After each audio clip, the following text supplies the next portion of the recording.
నగరంలో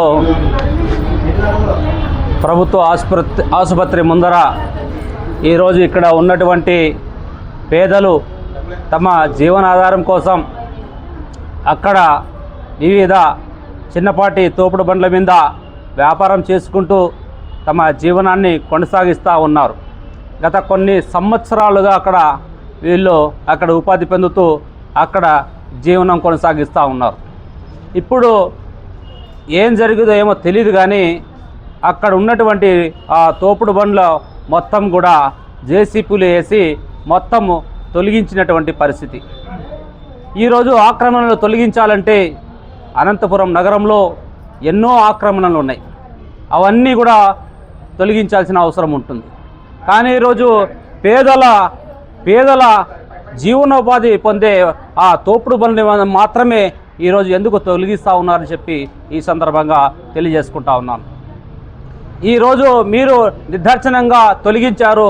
ఈరోజు వాళ్ళు రేపటి నుంచి వాళ్ళు రోజు చేసుకుంటే కానీ వాళ్లకు జీవనం గడవనంటే వాటి పరిస్థితి. కాబట్టి వాళ్ళు ఈరోజు ఆ ఉపాధి కోల్పోయినటువంటి పరిస్థితి. రేపటి నుంచి వాళ్ళ పిల్లల్ని ఏ విధంగా చదివించుకుంటారు, వాళ్ళు జీవనం ఏ విధంగా కొనసాగిస్తూ ఉన్నారని చెప్పి ఆ మాత్రము ఈ కమిషనర్ గారు కానీ మిగతా అధికారులు కానీ తెలియదా అని చెప్పి ఈ మాత్రం ఆలోచన చేయలేదా అని చెప్పి ఈ సందర్భంగా తెలియజేస్తూ ఉన్నాను. కాబట్టి వాళ్ళకి ఏమాత్రం హామీ ఇస్తారో, మీరు ఏం హామీ ఇస్తారో కలెక్టర్ గారికి కూడా తెలియజేస్తూ ఉన్నాను.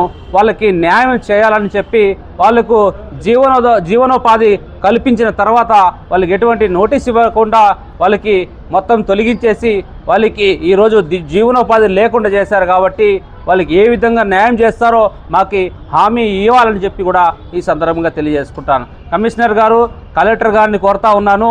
ఈరోజు అక్కడ దాదాపు 100 కుటుంబాలు అక్కడ జీవనోపాధి పొందుతూ ఉన్నారు. వాళ్ళు రోజు చేసుకుంటే కానీ వాళ్ళ పూట గడవదు. కాబట్టి వాళ్ళకి ఏదో ఒకటి వాళ్ళ న్యాయం చేయాలని చెప్పి కలెక్టర్ గారిని కూడా కోరుకుంటూ ఉన్నాను. అందరికీ జేబీ. ఈరోజు ఇక్కడున్నటువంటి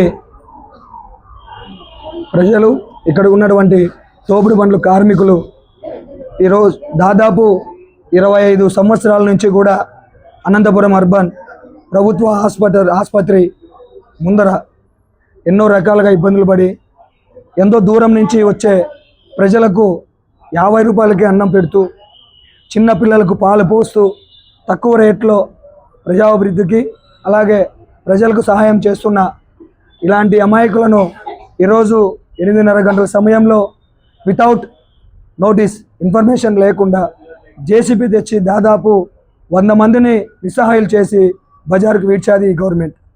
ముఖ్యంగా ఇంకొకటి చెప్తున్నా, ఈ అర్బన్ ఎమ్మెల్యే దగ్గుపాటి గారికి ఒకటే చెప్తా ఉన్నా, ఇందులో మీ ప్రమేయం ఉంటే రేపు పొద్దున్నే వచ్చేసి మీ ఇల్లు కూడా ముట్టడిస్తాం. ఎమ్మెల్యే గారు అంటే ప్రజా ఆదరణ, అలాగే ప్రజలకు సంబంధించి ఏమైతే ఇబ్బందులు ఉన్నాయో అవన్నీ తీర్చే వాళ్ళని శాసనసభ్యులు ఎమ్మెల్యే అంటారు. కానీ ఈరోజు మీరు నిమ్మకు నీరెత్తున్నట్టు ఉన్నారంటే, ఆఖరికి ఇక్కడున్న తోపుడు బండ్లు వాళ్ళు కూడా మీ కమిషన్ కట్టలేదని చెప్పేసి స్పీక్ ఇచ్చారా? లేకపోతే ఇక్కడున్న కమిషనర్, మున్సిపల్ కమిషనర్ వితౌట్ నోటీస్తో ఈరోజు అందరినీ కూడా నిస్సహాయం చేసి బజారు వీడ్చారు. ఈరోజు దాదాపు 5 రూపాయల నుంచి 10 రూపాయల వరకు వడ్డీలకు తీసుకొని అక్కడ బళ్ళు నిర్వహించారు. ఈరోజు మీకు ఆస్తి నష్టం దాదాపు 20 నుంచి 50 లక్షల వరకు ఆస్తి నష్టం చేశారు. ఈ ఆస్తి నష్టపరిహారం ఎవరు కడతారని చెప్పేసి అడుగుతా ఉన్నాం. ముఖ్యంగా వీళ్ళకి ఆస్తి పరిహారం కావాలా. అలాగే దాదాపు 90,000 రూపాయలు వీళ్ళ దగ్గర నుంచి కట్టించుకొని పైపులు కూడా పూడ్చారు. ఇది నీదని కమిషనర్ గారి మీద వెంటనే కేసు కూడా వేస్తారు. 90,000 రూపాయలు ఎందుకు కట్టించుకున్నారు? 90,000 రూపాయలకు మీరు ఎందుకు స్లిప్ ఇచ్చారా లేదా? పైపులు ఎందుకు పూడ్చారు? నేను అడుగుతా ఉన్న కమిషనర్ గారిని. 90,000 రూపాయలకి ఈరోజు 10 వంతులు వేసుకుంటే 9 లక్షల రూపాయలు మీరు ప్రజలకి నష్టపరిహారం కట్టించారు.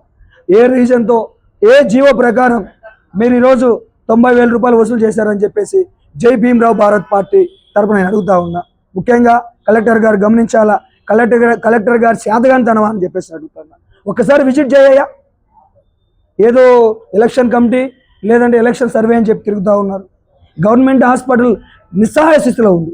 ముఖ్యమంత్రి నారా చంద్రబాబు నాయుడు హయాంలో ఇది దాదాపు జరగబట్టి దాదాపు పారిశుద్ధ కార్మికుల మీద జరిగింది. అలాగే ఇక్కడ ఏదో రోజుకి 200-300 సంపాదించుకుంటే నిస్సహాయుల మీద కూడా మీ చేయి పడింది. ఒకటే గమనించుకోవాలా, ఈ తీరు వెనుక ఈ అమాయకులందరినీ బజారులోకి ఈడ్చిన తీరు వెనుక ఎవరున్నారో మాకు తెలియాలా. అంతవరకు వీళ్ళు ఎక్కడైతే స్థలంలో ఉన్నారో అక్కడనే బళ్ళు పెట్టుకొని చేసుకుంటారు. ఛాలెంజ్ ఒకటే చెప్తా ఉన్నా, మీరు వీరికి నష్టపరిని చెప్పి రేపటి నుంచి మీరు ఎక్కడ ఏ స్థలంలో ఉన్నారో ఆ స్థలంలోనే రేపటి నుంచి రీఓపెనింగ్ చేసుకొని కొట్లు పెట్టుకుంటారు. మీరు నిజంగానే ప్రజా పరిపాలకులు అయితే ఎవరైతే ఏ స్థలంలో ఉన్నారో ఆ స్థలం వాళ్ళకి ఇప్పించి బాడులు కట్టించుకోండి, ఇబ్బంది ఏం లేదు. కానీ ఇలా ఇబ్బంది పెడితే మీరు సహించేది లేదని చెప్పేసి జిల్లా కలెక్టర్ గారికి, కమిషనర్ గారికి తెలియజేస్తున్నాం. ముఖ్యంగా అర్బన్ ఎమ్మెల్యే దగ్గుపాటి ప్రసాద్ గారికి ఒకటే చెప్తా ఉన్నాం, మీరు ఈరోజు సాయంత్రం లోపల ఖండించి ఎవరి స్థలాలు వాళ్ళకి ఇప్పించకుంటే ఎమ్మెల్యే ఇల్లు కూడా ముట్టడిస్తామని చెప్పేసి తెలుపుకుంటూ జై భీమ్ జై భారత్.